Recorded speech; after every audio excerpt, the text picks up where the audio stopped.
கெட்டவன் சாகும்போது ரொம்ப கஷ்டப்படுவான். அப்ப நல்லவன் அவன் சாகர வரைக்கும் கஷ்டப்படுவான். ஏண்டி வீட்டை இப்படி குப்பையா போட்டு வச்சுட்டு தின்னுகிட்டு இருக்க? நான் ஆசைப்பட்ட மாதிரி வீடு நீங்க எனக்கு கட்டி கொடுக்கல, அதனால நீங்களே போய் கிளீன் பண்ணுங்க. நானும் தான் ஆசைப்பட்ட பொண்ண கல்யாணம் பண்ணல, உன்னைய கல்யாணம் பண்ணிட்டு வாழல. நாங்க பிறந்த வீட்டுல இருந்து புகுந்த வீட்டுக்கு உங்க வீட்டுக்கு வந்து விளக்கு ஏத்தனா தான் உங்களுக்கே பெருமை. அட எருமை, அது வரைக்கும் நாங்க இருட்டில உட்காந்துருந்தோம். சாமி கிட்ட என்னமா வேண்டிக்கிட்ட?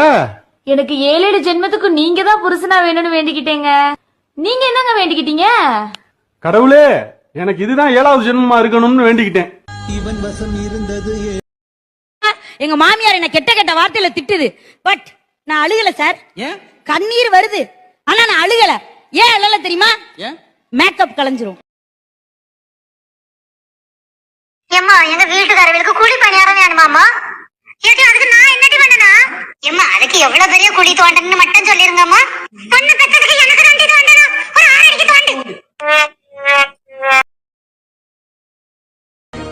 சாதிக்க பிறந்தவன்டா இந்த சக்கரபாண்டி, உன்னை சோதிக்க பிறந்தவன்டா இந்த வெற்றிவேலு.